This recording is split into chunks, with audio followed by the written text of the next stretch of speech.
Saúdo a todos com a paz do Senhor, meu nome é Aguinaldo.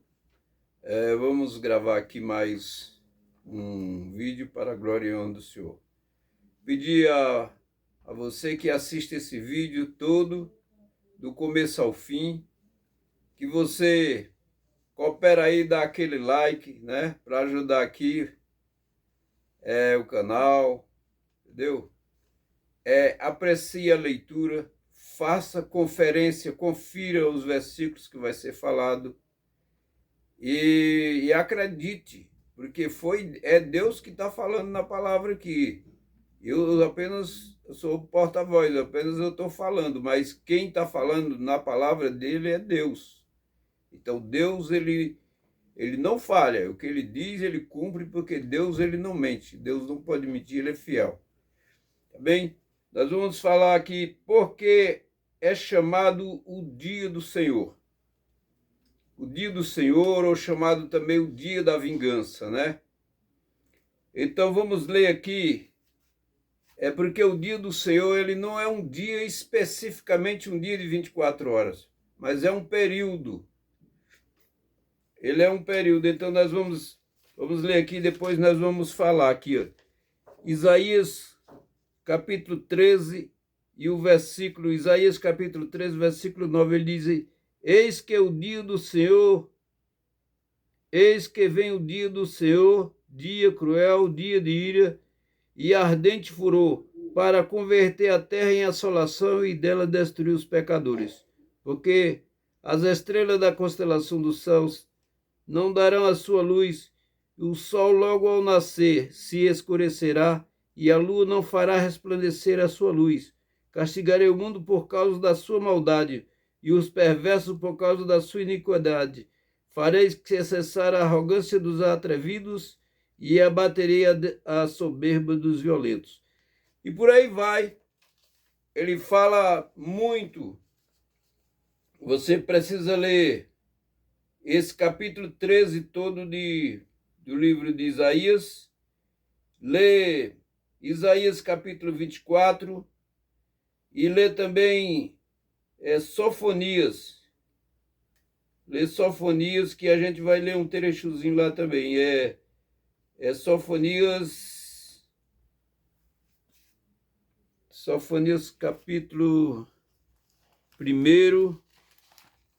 Sofonias capítulo 1, veja bem, Sofonias capítulo 1 e o versículo 14, que ele diz aqui: está perto o grande dia do Senhor, está perto e muito se apressa. Atenção, o dia do Senhor amargo, nele clamam até os homens poderosos. Aquele dia, o dia da indignação, dia de angústia, dia de alvoroço, desolação, dia de escuridade, negrumes, dia de nuvem densas, trevas. Dia de trombeta, de rebate contra as cidades fortes e contra as torres altas. Trarei angústia sobre os homens e eles andarão como cegos, porque pecaram contra o Senhor, e o sangue deles se derramarão como pó, e a sua carne será atirada como esterco. Nem a sua prata, nem o seu ouro os poderá livrar do dia do Senhor, da indignação do Senhor. Então, se você for ler, você vai ver porque é chamado dia do Senhor. É o dia da ira, porque Deus vai fazer vingança. Deus vai trazer juízo sobre a terra. Porque a grande tribulação é de vingança, é de juízo. E então Deus vai trazer a grande tribulação. Essa grande tribulação é chamada também do dia do Senhor. Entendeu? Ela não é um dia, ela começa, quando é que ela começa o dia do Senhor? Ela começa quando o anticristo ele entra no templo. Não nas aberturas dos selos, mas quando ele entra no templo e ele manda parar o sacrifício até a chegada do Senhor na guerra do Armagedon. Ali é considerado o período do dia do Senhor, por isso que é chamado o grande dia. não é um dia especificamente de 24 horas. E a grande tribulação, ela é realmente muito difícil, né? Eu quero ler aqui 2 Tessalonicenses também, que fala sobre o dia do Senhor também. 2 Tessalonicenses capítulo 2, ele diz: ninguém de nenhum modo vos engane, porque isto não acontece sem que primeiro venha a apostasia e seja revelado o homem do iníquo, o filho da perdição. Então ele disse, isto não acontece, ele está se referindo, pode ver o versículo 2, capítulo 2, 2 Tessalonicenses, capítulo 2, versículo 2, que ele está falando do dia do Senhor. Eu vou ler aqui só a parte B do versículo aqui, vou ler o versículo 2 todo aqui. E o que não vos demoveis das vossas mentes com facilidade, nem vos perturbeis, que por epístola, que por palavra, que por epístolas, como se procedesse de nós, supondo ter chegado o dia do Senhor. Então o apóstolo Paulo fala aqui no versículo 3, ninguém de nenhum modo vos engane, porque isto não acontece sem que primeiro venha a apostasia, sem que primeiro venha a apostasia e seja revelado o homem do iníquo, o filho da perdição. Muita gente lê essa passagem aqui e diz que a igreja, que o anticristo vai se revelar, que vai ser revelado para a igreja. Mas não é verdade. O que ele está falando aqui, que isto que ele está se referindo ao dia do Senhor. Ele disse que isso não acontece sem que primeiro seja revelado apostasia, o homem do iníquo. Porque o anticristo, ele se revela no capítulo 6, ele se revela, ele é o cavaleiro do cavalo branco do Apocalipse. Ele se revela no capítulo 6, versículo 1. Ele vem antes do dia do Senhor. É isso que precisa ser entendido. Vamos mais para frente aqui. A igreja do Senhor Jesus não está mais aqui nesse tempo. Eu quero também compartilhar também esse versículo aqui também, lá no livro de Romanos aqui, que nem Romanos, no livro de Romanos, capítulo 5, Romanos capítulo 5, versículo 9, ele diz assim, ó, 5, 9, ele diz, logo muito mais agora, sendo justificado pelo seu sangue, seremos por ele salvos da ira. Então seremos salvos da ira, ou seja, nós não estaremos aqui. Tem também 1 Tessalonicenses 1, versículo 10 também, que nós não vamos ler, mas você pode ler aí, 1 Tessalonicenses 1, versículo 10. Agora, João 5, 24, ele diz assim, ó, quem ouve a minha palavra, crê naquele que me enviou, tem a vida eterna, não entra em juízo. Ele disse, mas passou da morte para a vida. Então, a promessa do Senhor Jesus aqui é quem ouve a sua palavra. E quando nós aceitamos Cristo, quando nós escutamos a palavra de Deus e aceitamos Cristo como nosso Salvador, ele disse, tem a vida eterna e não entrará em juízo. Então, todos os que aceitam Cristo não vão enfrentar o juízo, porque porque a grande tribulação é um juízo pesado. Mas a igreja do Senhor não está aqui.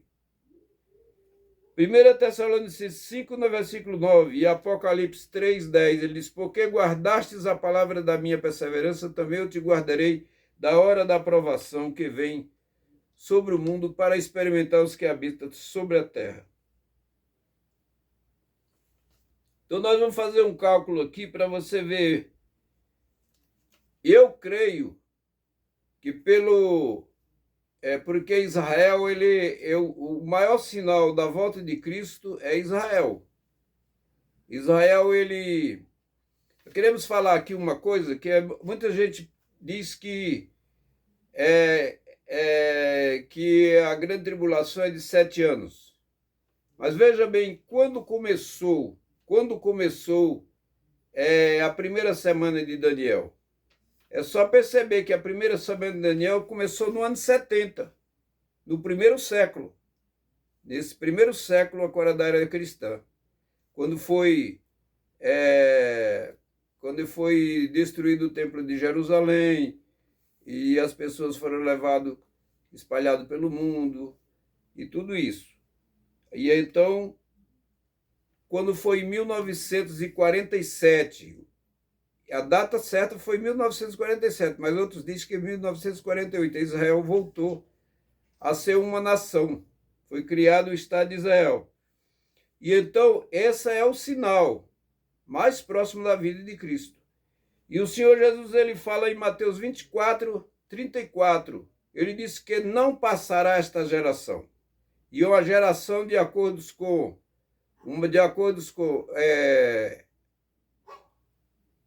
a geração, de acordo com o Salmo 90, versículo 10, é de 80 anos. Então, ele diz assim, que em verdade vos digo, lá em Mateus 24, 34, ele diz, em verdade vos digo, que não passará esta geração sem que tudo isto aconteça. Quando ele fala tudo isto aconteça, ele inclui a tomada de Jerusalém, a destruição do templo, o princípio das dores e a grande tribulação. Então, nós fizemos aqui um cálculo. Vamos supor aqui, eu vou ler aqui, a grande tribulação de 4 anos, das aberturas do selo, em Apocalipse 6, de 1 a 2,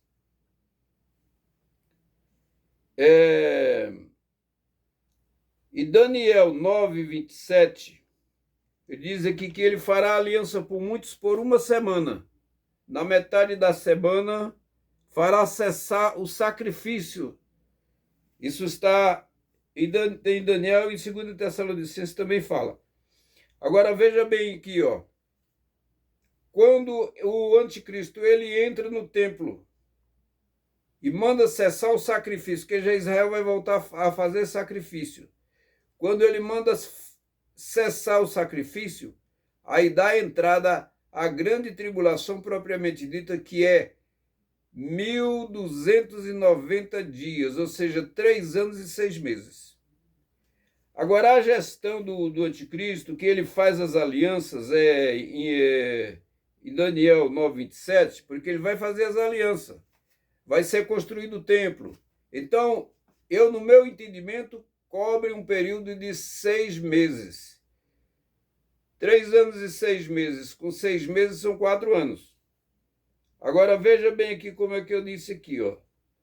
Escrevi assim, 2030 mais 7 anos, 2023 mais 7 anos, dá 2030. Aí de 2030, Israel vai estar com 82 anos. Como é que a gente entendeu, então, Mateus 24, 34? Ele não passaria dessa geração. Aí aqui já estaria com 82, 83 anos. Como entender Mateus 24, 34? Se a igreja for arrebatada em 2023, então a grande tribulação é de 4 anos. É só fazer o cálculo que você vai ver. Você pode ver lá no livro de Daniel, capítulo 12, e ler lá o capítulo 12 todo. E aí você vai lá em Mateus 24, 34 para você ver. Vem Salmo 90, versículo 10. Aí você vai ver.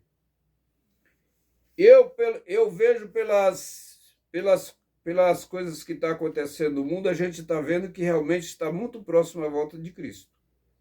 Eu acredito piamente que o arrebatamento da igreja pode acontecer ainda esse ano. Eu acredito. Por causa, como eu falei, por causa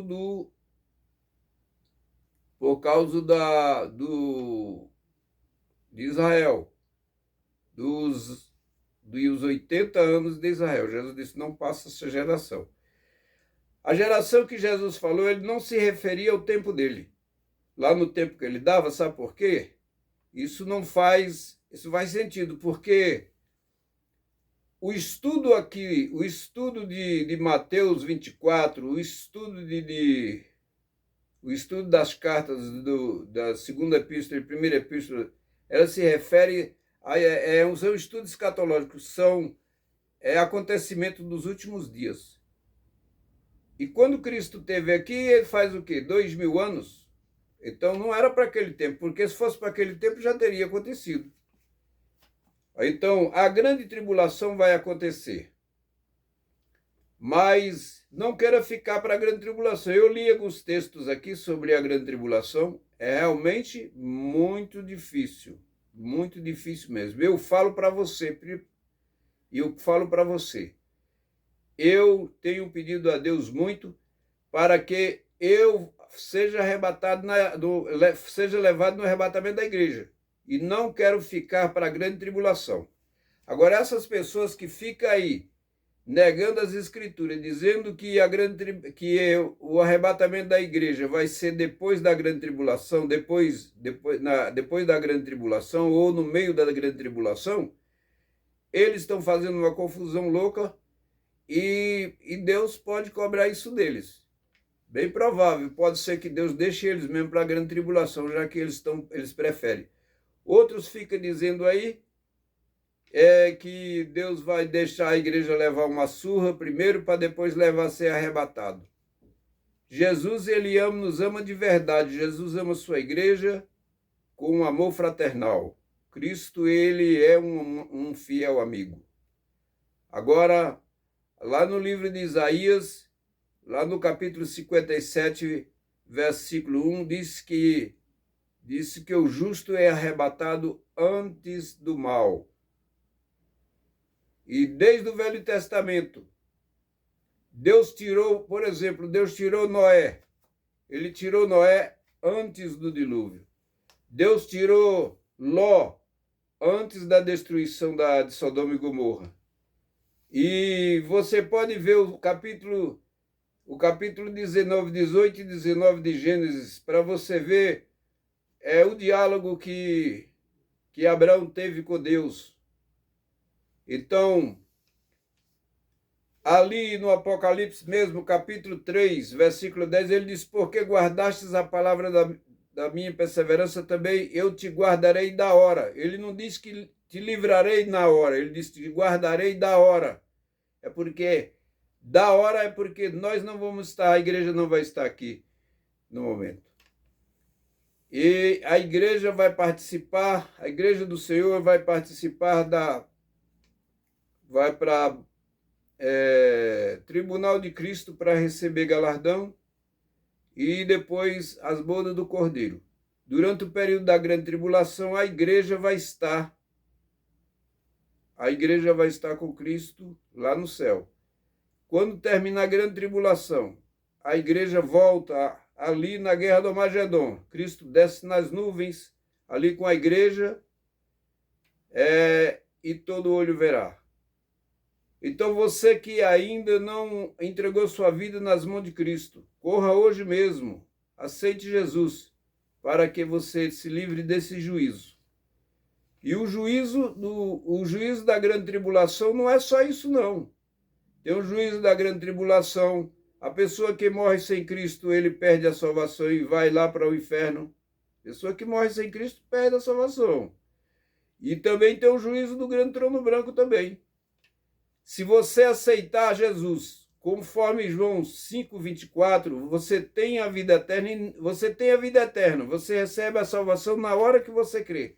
E você não enfrenta juízo, nenhum juízo você não enfrenta. Romanos 8, versículo 1 diz: agora já nenhuma condenação há mais para os que estão em Cristo Jesus. Então não pensa porque você faz parte de uma religião que você está livre, não. Você só está livre do inferno, da condenação e do juízo se você, hoje mesmo, aí da sua casa, onde você estiver, você confessar Jesus como seu Salvador, conforme Romanos 10, versículo 9. Jesus que abençoe.